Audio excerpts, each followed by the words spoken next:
Hey, and welcome to Connect. Today, we're going to talk about the Metaverse.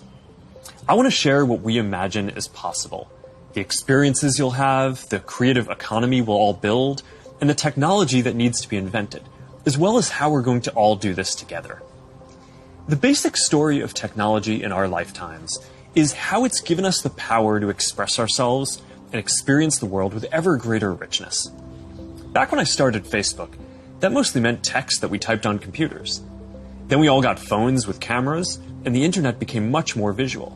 And recently, as connections got faster, video has become the main way that we experience content. We've gone from desktop to web to phones, from text to photos to video, but this isn't the end of the line. The next platform and medium will be even more immersive, an embodied internet where you're in the experience, not just looking at it. And we call this the Metaverse. And you're going to be able to do almost anything you can imagine. Get together with friends and family, work, learn, play, shop, create, as well as entirely new categories that don't really fit how we think about computers or phones today. Now, since we're doing this remotely today, I figured let's make this special.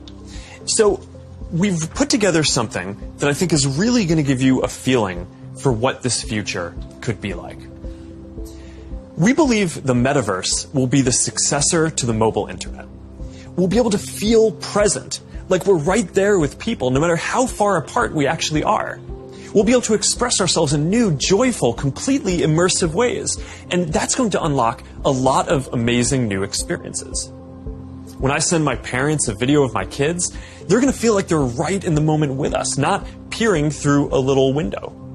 When you play a game with your friends, you'll feel like you're right there together in a different world, not just on your computer by yourself. And when you're in a meeting in the Metaverse, it'll feel like you're right in the room together, making eye contact, having a shared sense of space, and not just looking at a grid of faces on a screen. That's what we mean by an embodied internet. Instead of looking at a screen, you're going to be in these experiences. Everything we do online today, connecting socially, entertainment, games, work, is going to be more natural and vivid. This isn't about spending more time on screens. It's about making the time that we already spend better.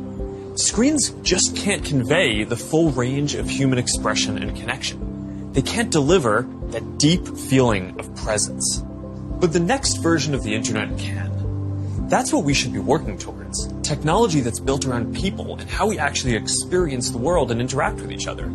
That's what the Metaverse is all about. Now, the best way to understand the Metaverse is to experience it yourself, but it's a little tough because it doesn't fully exist yet.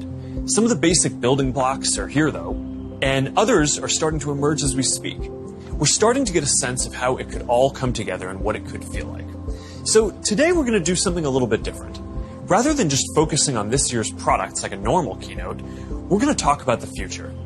So let's start by exploring what different kinds of Metaverse experiences could feel like, starting with the most important experience of all, connecting with people.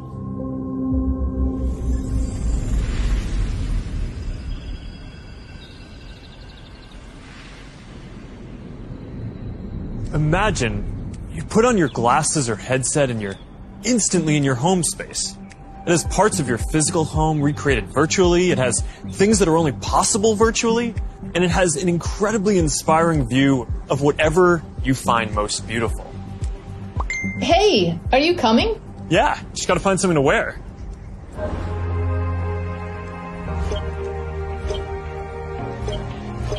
Alright, perfect.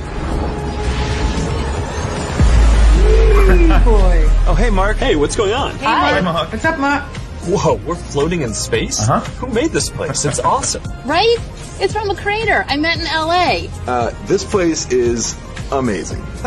Boz, is that you? Of course it's me. You know I had to be the robot, man. I thought I was supposed to be the robot. Whoa. I knew you were bluffing. Hey, wait. Where is Naomi? Let's call her. Naomi. Hey, should we deal you in? Hey, sorry I'm running late, but you've got to see what we're checking out. There's an artist going around Soho hiding AR pieces for people to find. 3D street art? That's cool. Send that link over so we can all look at it. This is stunning. Okay, that is something. It's awesome. I love the movement. Wait, it's disappearing. This is amazing. Hold on. I'll tip the artist and they'll extend it. Wow. Brilliant. If you guys like it here, I have another room that you're gonna love. Check out this forest room. Huh, let's see it. Koi fish that fly? That's new. This is wild. Hey, one sec, Boz. It's Priscilla. Hey, you have to see this. Beast is going crazy. Oh, I love that guy. We've got to show that to the kids. Can you also send that to my dad? I'll message him. All right, see you at home. This place is great, Boz, but there's something I got to get back to. All right, so that's a glimpse of a few ways that we're going to be able to get together and socialize in the metaverse. It's a ways off, but you can start to see some of the fundamental building blocks take shape. First, the feeling of presence. This is the defining quality of the metaverse. You're going to really feel like you're there with other people. You'll see their facial expressions, you'll see their body language, maybe figure out if they're actually holding a winning hand. All the subtle ways that we communicate that today's technology can't quite deliver. Next, there are avatars, and that's how we're going to represent ourselves in the metaverse. Avatars will be as common as profile pictures today, but instead of a static image, they're going to be living 3D representations of you. Your expressions, your gestures, that are going to make interactions much richer than anything that's possible online today. You'll probably have a photorealistic avatar for work, a stylized one for hanging out, and maybe even a fantasy one for gaming. You're going to have a wardrobe of virtual clothes for different occasions, designed by different creators and from different apps and experiences. Importantly, you should be able to bring your avatar and digital items across different apps and experiences in the metaverse. Beyond avatars, there is your home space. You're going to be able to design it to look the way you want, maybe put up your own pictures and videos and store your digital goods. You're going to be able to invite people over, play games, and hang out. You'll also even have a home office where you can work. Your home is your personal space from which you can teleport to anywhere you want. Now, speaking of teleporting, there are going to be all kinds of different spaces that people make. Rooms like the ones that we just saw, but also games and whole worlds that you can teleport in and out of whenever you want.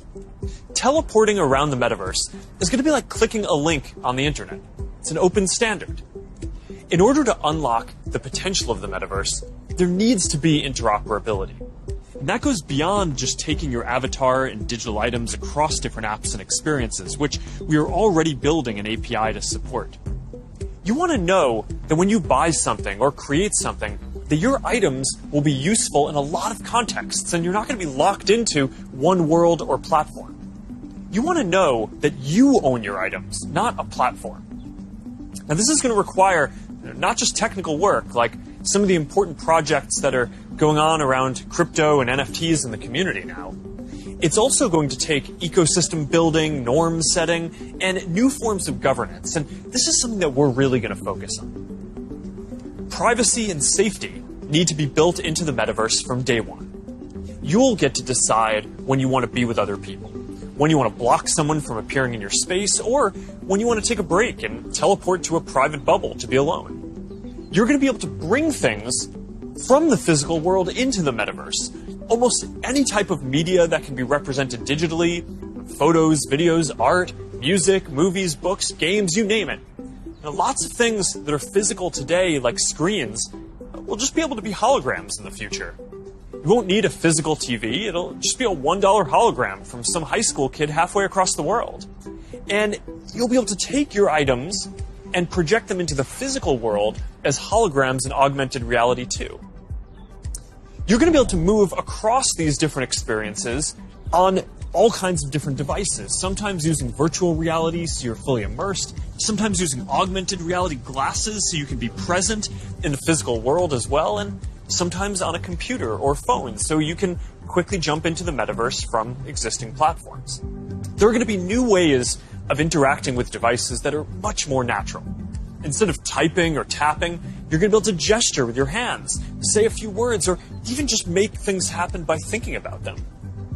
Your devices won't be the focal point of your attention anymore. Instead of getting in the way, they're going to give you a sense of presence in the new experiences that you're having and the people who you're with. And these are some of the basic concepts for the metaverse. And while this may sound like science fiction, we're starting to see a lot of these technologies coming together. In the next 5 or 10 years, a lot of this is going to be mainstream.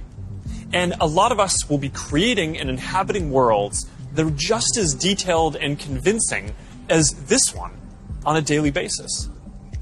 So even though it's still a long way off, we're starting to work on some of these foundational concepts today.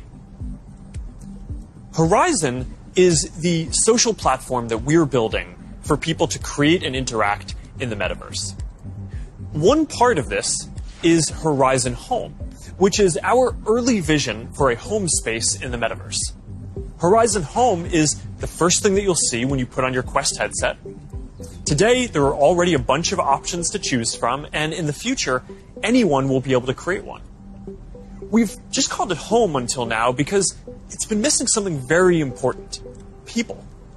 Soon, we're going to be introducing a social version of Home, where you can invite your friends to join you as avatars.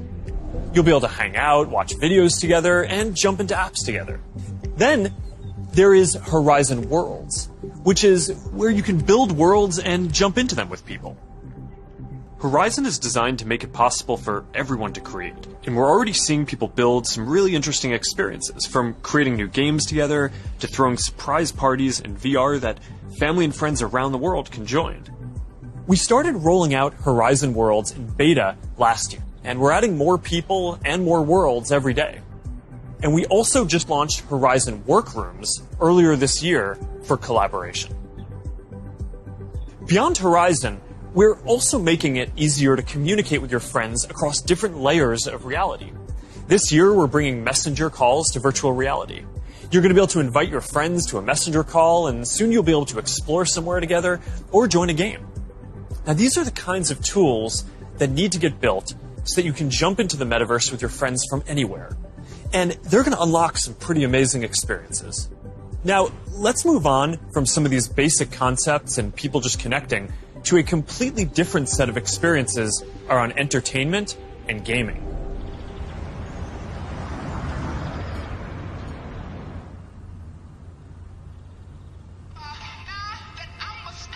Imagine your best friend is at a concert somewhere across the world. What if you could be there with her? I'm packing all my sneakers. I never had a car. Yo. You're here!